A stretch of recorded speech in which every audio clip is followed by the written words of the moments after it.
Some people hand out wedding mints at engagement dinners. My future mother-in-law handed me a ransom note. I'm staring at an itemized invoice, printed on cream-colored paper with gold embossing, because apparently extortion requires proper stationery. The header reads, Educational and Developmental Investment Recovery, in elegant script. Below that, 28 years of Lily's life broken down into billable hours. Before we dive deeper into this story, I have one small request. Please subscribe, drop a like, comment, and hit that hype button to boost this channel so more people can discover these incredible Reddit stories. Private school tuition, dance lessons, summer camps, college expenses. Mrs. Patricia Carver's manicured finger traces each line like she's reading scripture. It comes to exactly $10,000, Jason, what we consider a fair contribution toward raising the woman you're about to marry. The woman I'm about to marry sits beside me, picking at her salmon like this is perfectly normal dinner conversation. Lily hasn't looked at me once since her mother pulled out the invoice. Her engagement ring catches the candlelight, the ring I spent 3 months' salary on. This is a joke, right? I managed to say, though the sinking feeling in my gut tells me it's not. Mrs. Carver's smile could freeze vodka. I never joke about money, dear. Lily's father and I have discussed this extensively. We believe a man should contribute to his bride's upbringing if he truly values what he's receiving. Receiving. Like Lily's a used car I'm test driving. Mom's right, Lily says quietly, finally meeting my eyes. It's only fair. You're getting all the benefits of their investment. I look around the restaurant, one of those places where they don't list prices on the menu because if you have to ask, you can't afford it. The kind of place Mrs. Carver chose specifically to make this conversation happen on her turf. Every table around us is filled with the sort of people who probably think 10 grand is pocket change. I'm not one of those people. I run a financial consulting business with 12 clients and a classic car restoration side hustle. I do well enough, but I'm not swimming in cash. Mrs. Carver knows this. She's seen my tax returns, insisted on reviewing them before approving the engagement. What happens if I don't pay? I ask. The question hangs in the air like smoke. Mrs. Carver sets down her wine glass with deliberate precision. Then perhaps you're not the right man for our Lily after all. Lily's hand finds mine under the table, but her grip feels more like a warning than comfort. Jason, please, it's just money. The wedding's in 3 weeks. Just money. Easy to say when you've never had to choose between groceries and car insurance.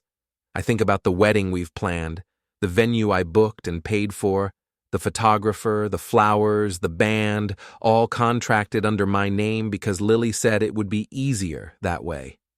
The bachelor party Tyler's organizing for next weekend, the honeymoon reservations.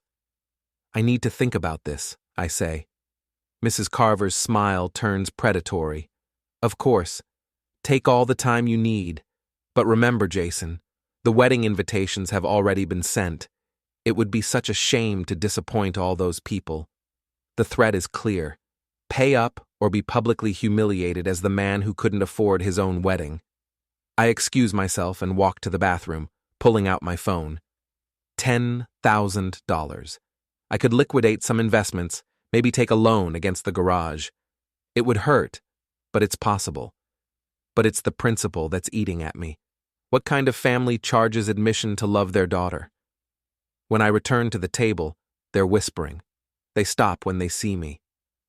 I'll have the money by Friday, I hear myself saying. Mrs. Carver beams.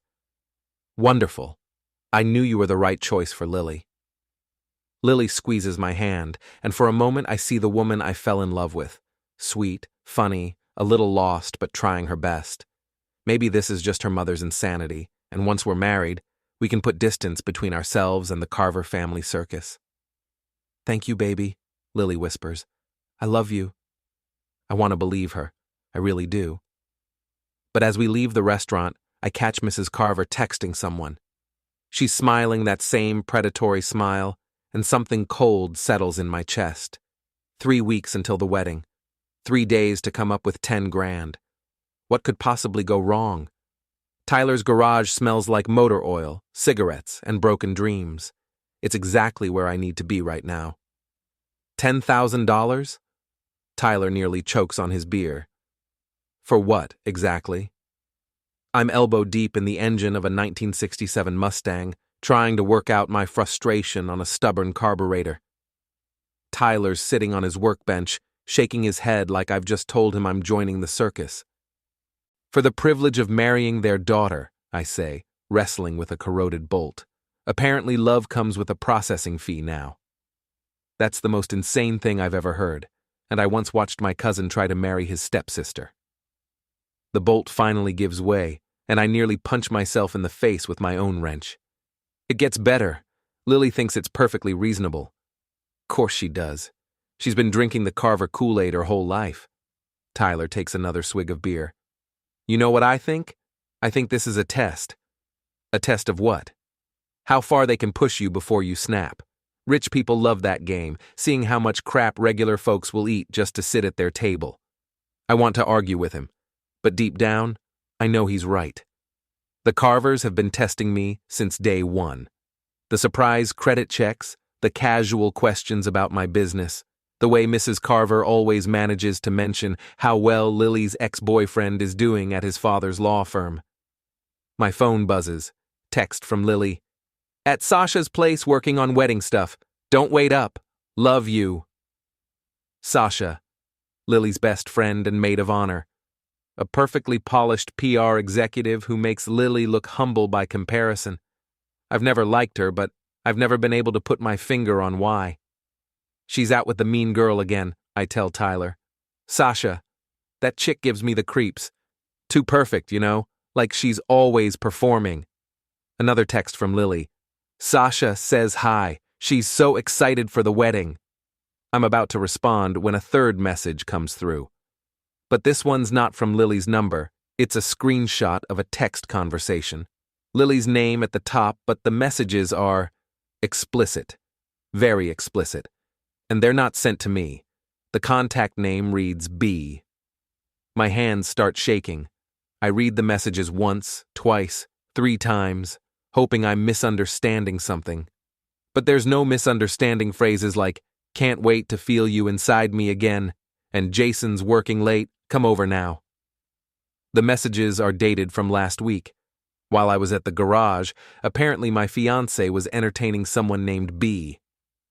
You look like you're gonna puke, Tyler says. What's wrong?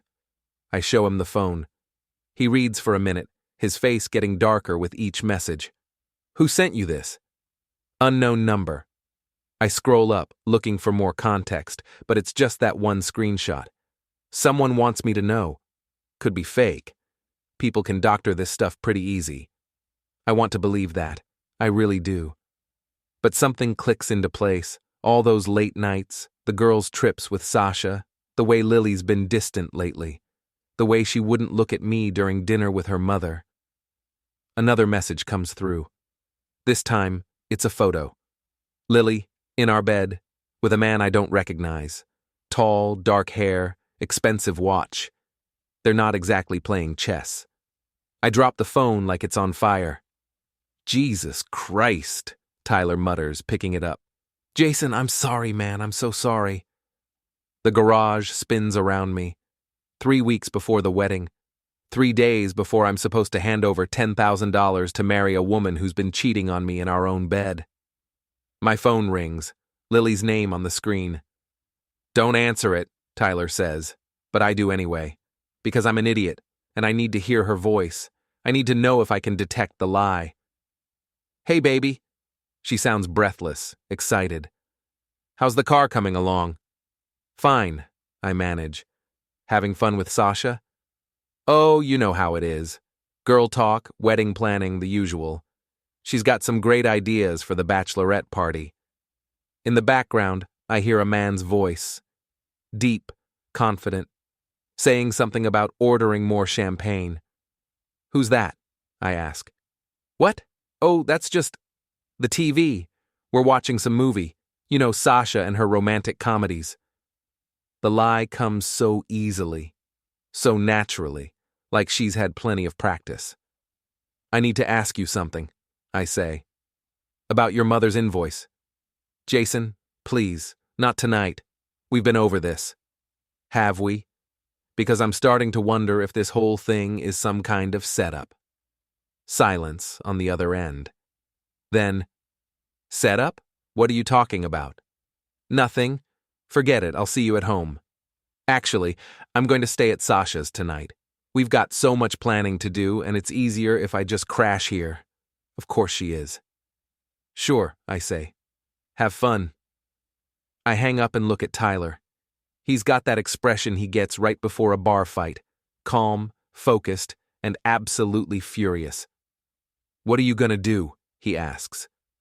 I pick up my wrench and turn back to the Mustang. I'm going to fix this engine, then I'm going to go home and think. And then? I smile, but it doesn't feel like my smile. It feels like something else entirely, something colder. Then I'm going to pay that invoice. Every single penny. Tyler raises an eyebrow. I thought you said you didn't have the money. I don't. But I'm a financial consultant, remember? I know all about creative payment methods. The wrench feels good in my hand, solid, reliable, unlike everything else in my life right now. 3 weeks until the wedding. But something tells me the real show is about to begin. I don't sleep that night. Instead, I sit in my kitchen with a cup of coffee and my laptop, doing what I do best, following the money. Lily's credit card statements paint an interesting picture. Expensive lunches charged to places I've never heard of. Hotel rooms booked on days she claimed to be at work. Shopping sprees that coincide with her girls' nights with Sasha. But it's the pattern that really gets my attention.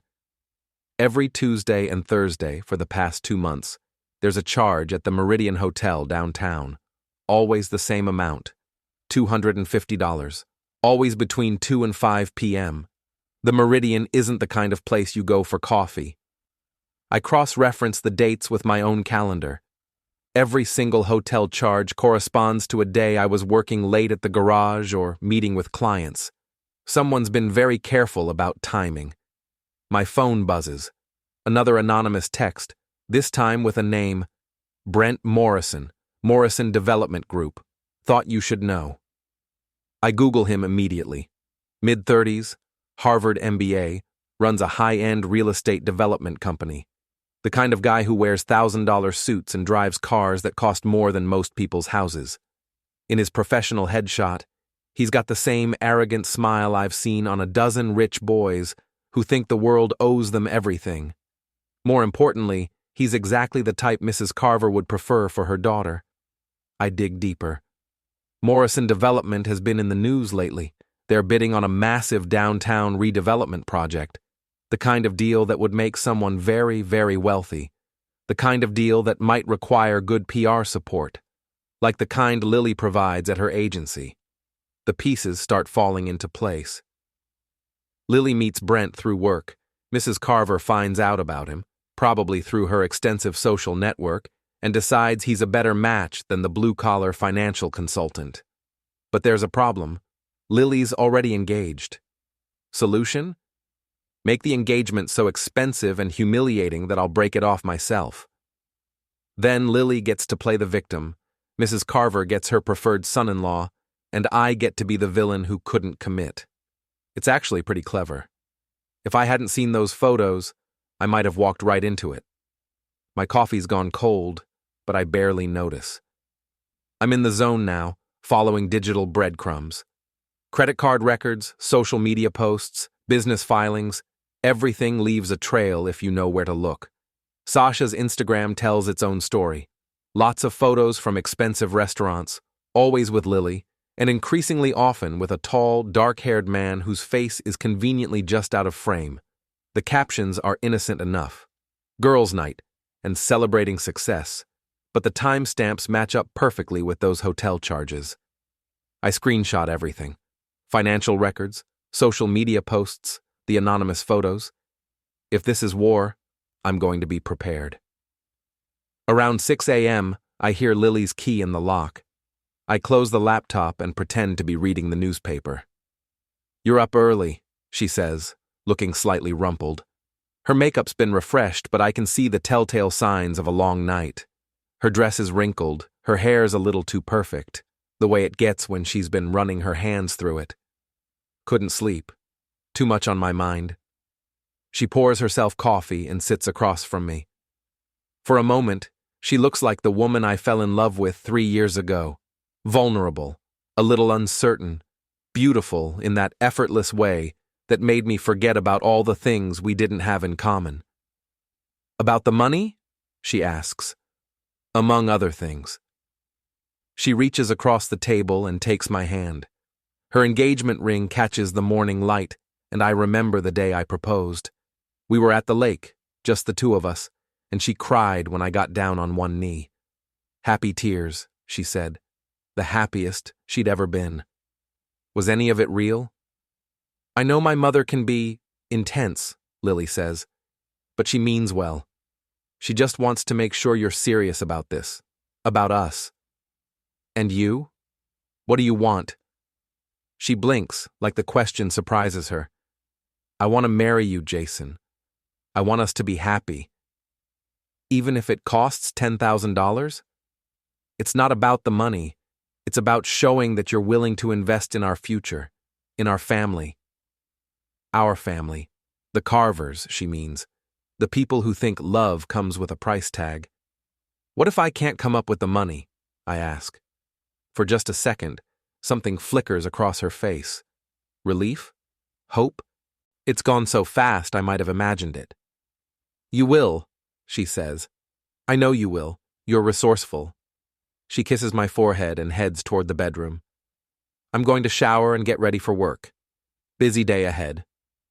After she leaves for the office, I call Tyler. I need a favor, I tell him. Name it. I need you to follow someone. There's a pause.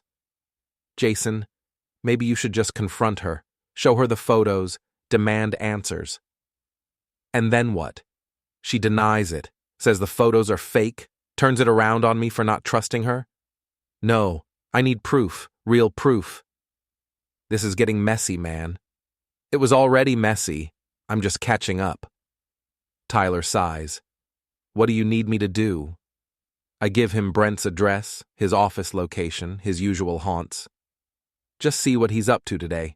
Take pictures if you can. You sure about this?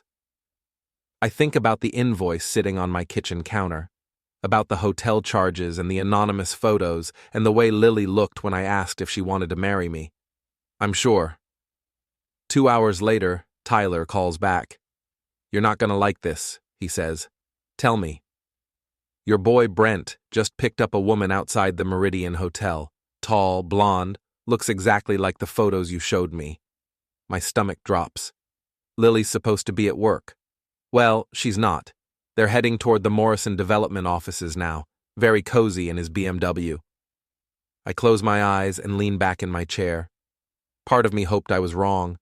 Part of me wanted this to be some elaborate misunderstanding that we could laugh about later. Jason, you still there? Yeah, I'm here. What do you want me to do? I open my laptop and look at the evidence I've compiled. Photos, financial records, timestamps, social media posts. Everything I need to prove what's really going on. But proof isn't enough anymore. I want justice. Come back to the garage, I tell Tyler.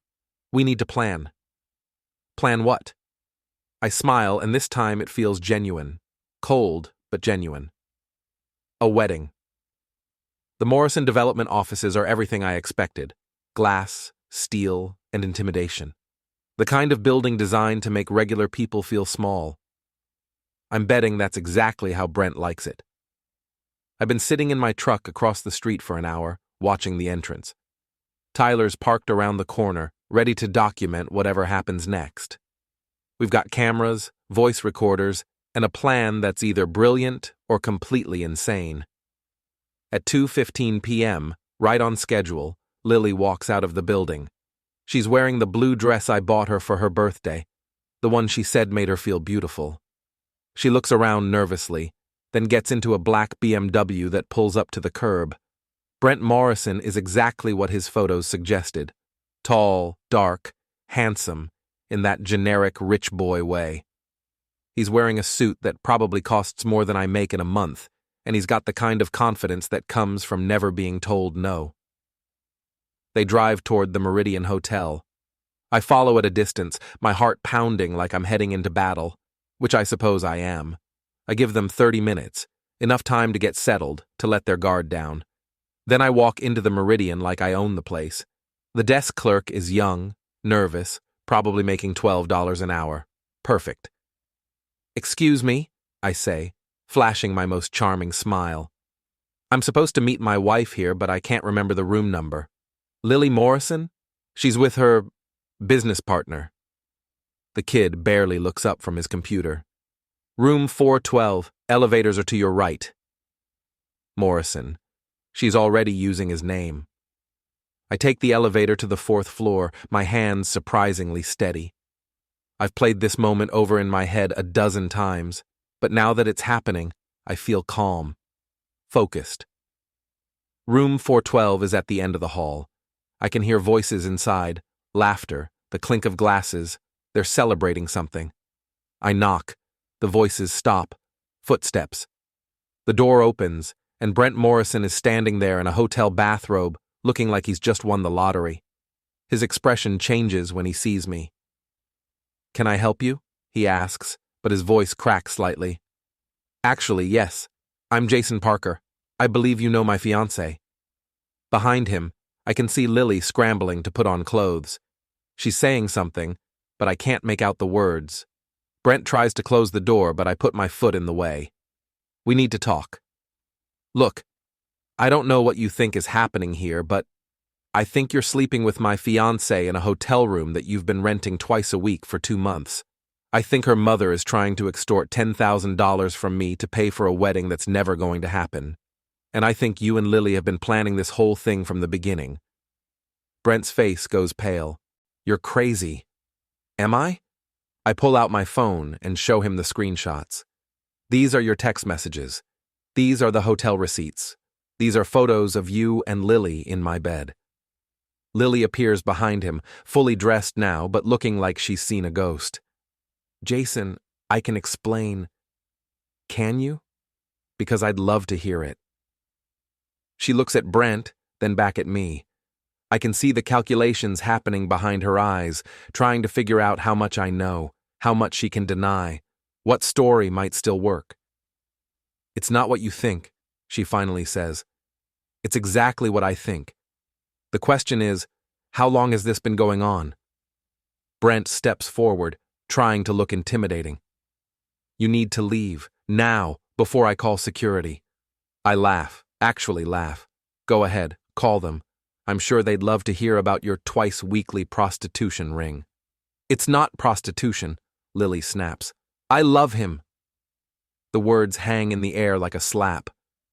She realizes what she said, but it's too late to take it back. "How long?" I ask again. She looks at the floor. 6 months. 6 months. Half our engagement. "And the invoice? Your mother's little payment plan?"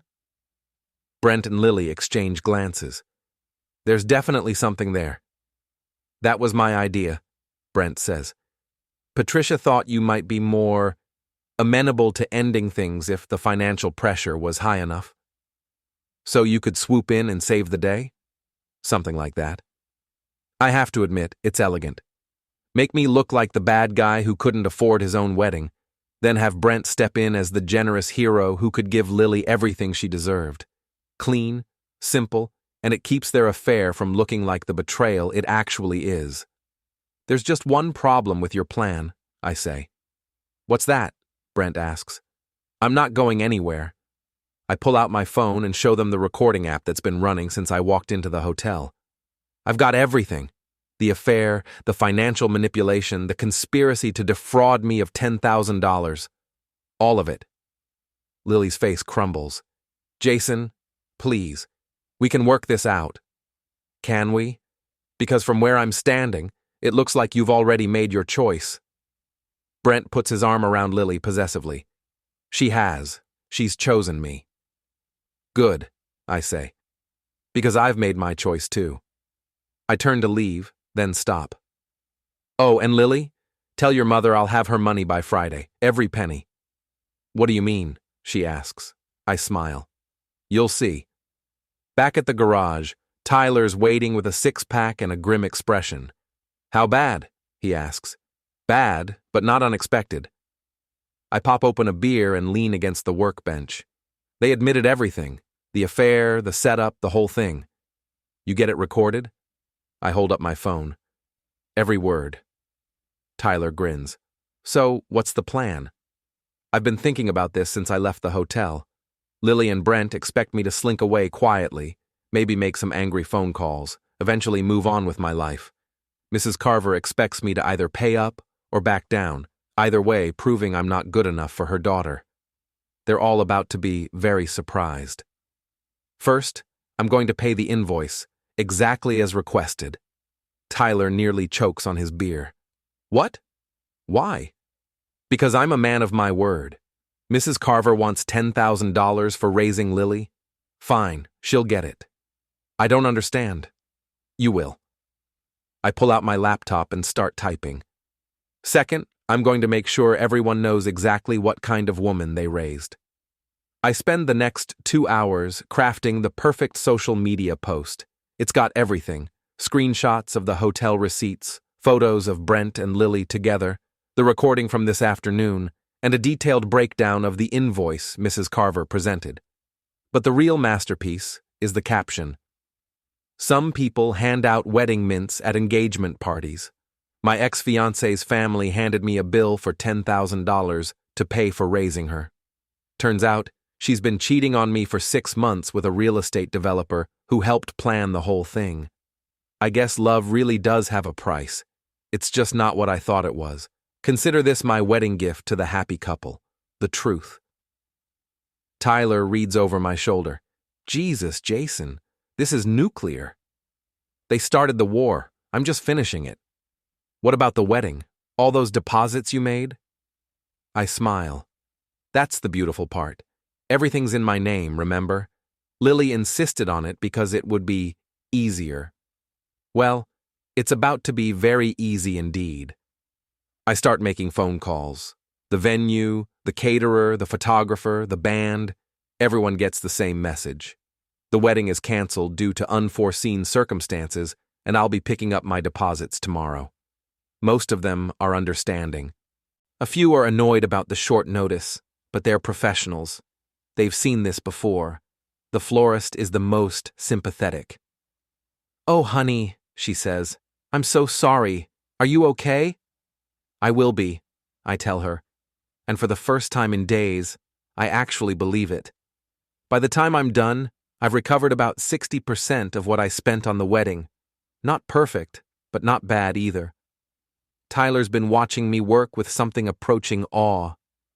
You're scary when you're focused, you know that? I'm a financial consultant. This is what I do, solve problems with money. What about your friends? People are going to ask questions. I've thought about this too. Our social circle is small but tight-knit. Most of them are going to side with Lily initially. She's charming, beautiful, and very good at playing the victim. But I've got something she doesn't. The truth. Let them ask.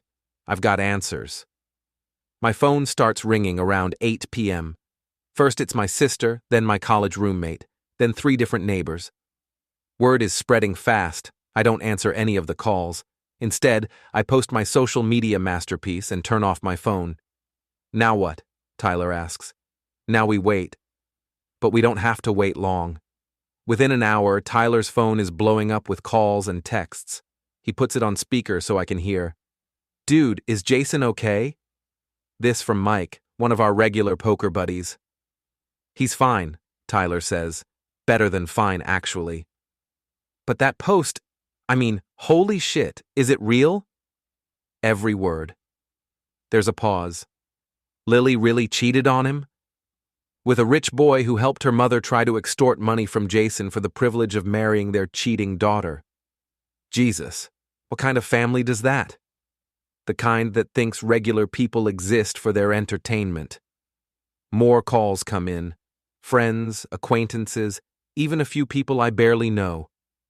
The story is spreading like wildfire, and the reaction is exactly what I hoped for: shock, outrage, and overwhelming support. Around midnight, Tyler gets a call from his cousin Sarah, who works at Lily's PR firm. "Is it true about Lily?" Sarah asks. "The whole office is talking about it." "It's true," Tyler says. "Oh my God." Her boss is furious.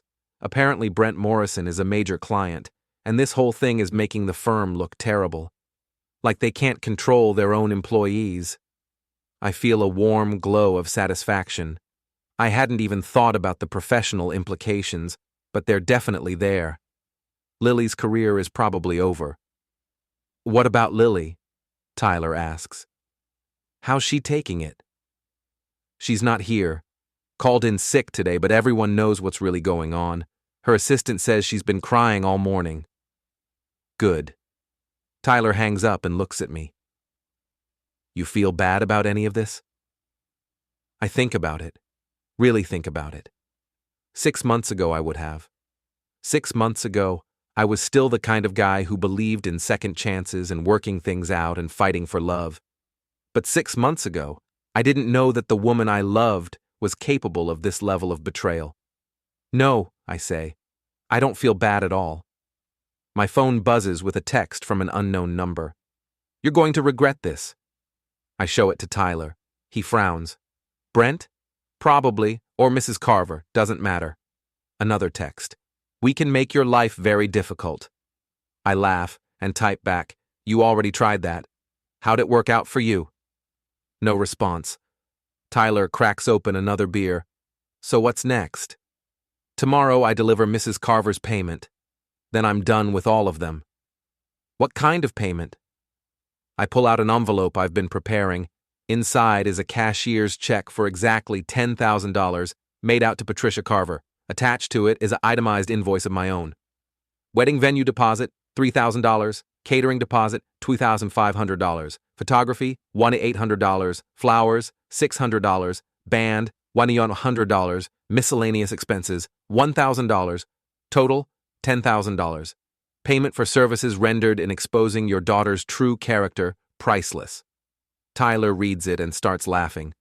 "You're giving her a bill for the wedding expenses?" "She wanted to be paid for raising Lily. I figure I should be compensated for the education I received about what kind of person she really raised." That's brilliant. Twisted, but brilliant. I seal the envelope and write Mrs. Carver's address on the front. Tomorrow morning I'm going to hand deliver it, along with copies of everything I've discovered. "One more thing," I tell Tyler. "I need you to be my witness."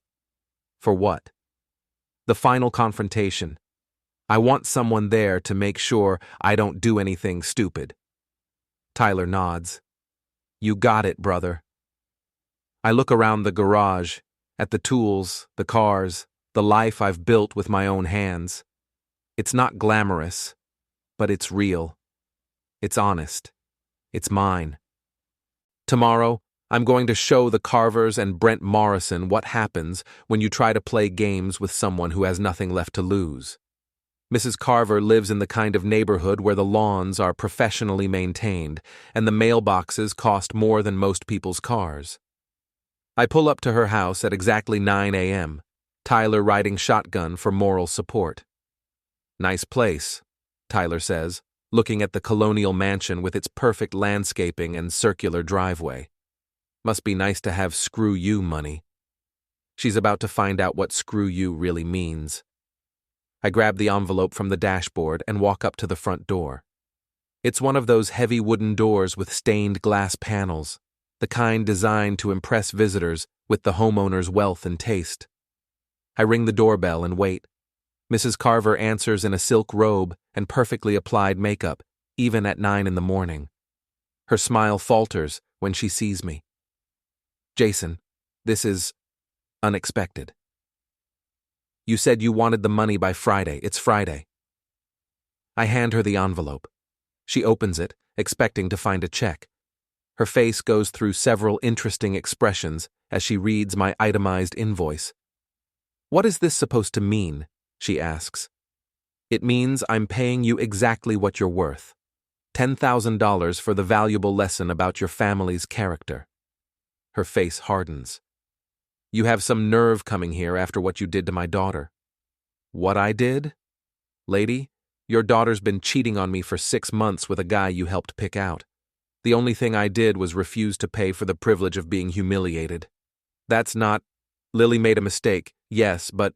A mistake? She's been meeting him at hotels twice a week. She's been planning to dump me at the altar while I paid for the wedding. That's not a mistake. That's a conspiracy. Mrs. Carver tries to close the door, but I put my hand against it. Not aggressively, just firmly. We're not done yet, I say. You wanted me to contribute to Lily's upbringing? Fine. Consider this my contribution to her education. Maybe next time she'll think twice before trying to con someone. Get off my property before I call the police. Go ahead. I'd love to explain to them about your extortion scheme. She glares at me, but doesn't move toward the phone. You know what the funny thing is? I continue. I actually would have paid it. The $10,000. I was ready to liquidate investments, take out loans, whatever it took. Because I loved her. Because I thought she was worth it. She is worth it. She's worth more than you could ever... She's worth exactly what she is. A liar, a cheat, and a coward who couldn't even break up with me herself. Had to get Mommy to do the dirty work. Mrs. Carver's face is turning red. How dare you? How dare I what? Tell the truth? Hold people accountable for their actions? You raised a daughter who thinks love is a transaction, and now you're upset that someone's finally calling her on it. I turn to leave, then stop. Oh, and Mrs. Carver, you might want to check social media. Your family's reputation is trending, and it's not in a good way. I walk back to the truck, feeling lighter than I have in weeks. Tyler's grinning as I get in. How'd it go? Better than expected. She actually looked ashamed for about 30 seconds. What now? Now we go to the office. I've got a business to run. But as we're driving away, my phone starts ringing. Lily's name on the screen. I almost don't answer, but curiosity gets the better of me. What do you want, Lily? Jason, please. We need to talk. Her voice is hoarse, like she's been crying. Good. I think we've said everything we need to say. No, we haven't. I need to explain. Explain what? How you've been lying to me for 6 months? How you and your boyfriend conspired with your mother to steal $10,000 from me? How you were planning to humiliate me at our own wedding? It wasn't supposed to happen like this. How was it supposed to happen, Lily? Were you going to leave me at the altar? Or were you planning to go through with the wedding and keep Brent on the side? Silence. That's what I thought. I never meant to hurt you, she whispers. But you did hurt me. You destroyed me. And you know what the worst part is? You made me doubt myself. Made me think I wasn't good enough, wasn't successful enough, wasn't worthy of love. Well, congratulations. Mission accomplished. Jason, I'm done, Lily. We're done. Don't call me again. I hang up and turn off the phone. Tyler's watching me with concern. You okay? Yeah, I think I am. And for the first time in weeks, I actually mean it. We spend the rest of the day at the garage, working on cars and pretending everything is normal. But my phone is buzzing constantly with calls and texts from people who've seen the social media post. The story is spreading beyond our immediate circle now. Local news blogs are picking it up, and someone's created a hashtag, invoice for love. By evening, the post has been shared over 10,000 times. Tyler shows me his phone. Look at this. Someone made a meme out of Mrs. Carver's invoice. It's a picture of the itemized bill with the caption, "When your future mother-in-law thinks love is a subscription service." I can't help but laugh. This is insane. This is justice, Tyler corrects. These people tried to destroy you, and now the whole world knows what they really are. My phone rings. Unknown number.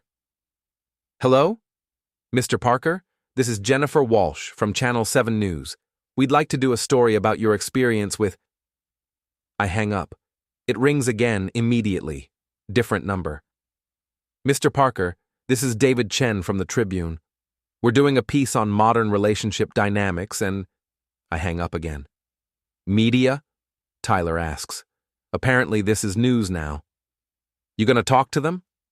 I think about it. Part of me wants to tell the whole story, to make sure everyone knows exactly what happened. But another part of me just wants to move on. No, I've said everything I need to say.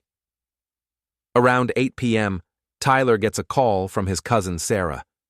You're not going to believe this, Sarah says, putting the call on speaker.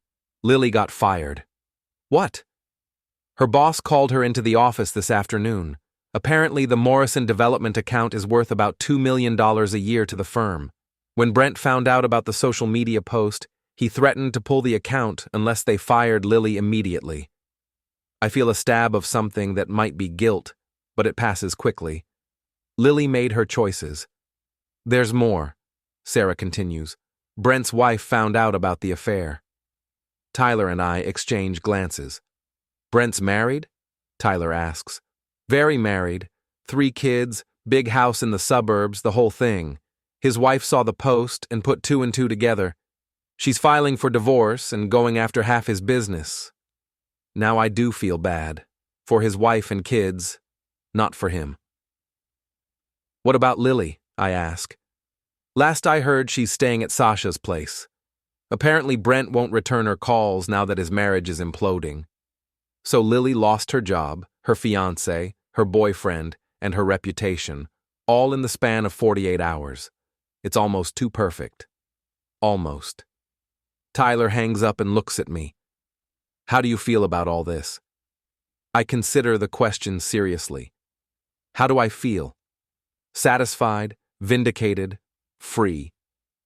I feel like I dodged a bullet. I say finally, if this hadn't happened now, it would have happened after we were married. After we had kids, maybe. After I was really trapped. So, you're glad it happened? I'm glad I found out who she really was before it was too late to do anything about it. My phone buzzes with one final text, this time from Lily. I'm sorry. For everything. I hope someday you can forgive me. I stare at the message for a long time, then delete it without responding. Some apologies come too late. Some betrayals are too deep to forgive. Some people don't deserve second chances. I look around the garage, at Tyler, at the cars we're working on, at the life I've built with my own hands. It's not perfect, but it's honest. It's real. It's mine. And for the first time in months, that's enough. 3 weeks ago, I was planning a wedding to a woman I thought I loved. Now I'm planning a future without her, and it looks pretty good from here. Mrs. Carver wanted me to pay for raising her daughter. Well, I did. I paid with 3 years of my life, thousands of dollars in wedding expenses, and a lesson in human nature that I'll never forget. But you know what? It was worth every penny. Because now I know exactly what I'm worth.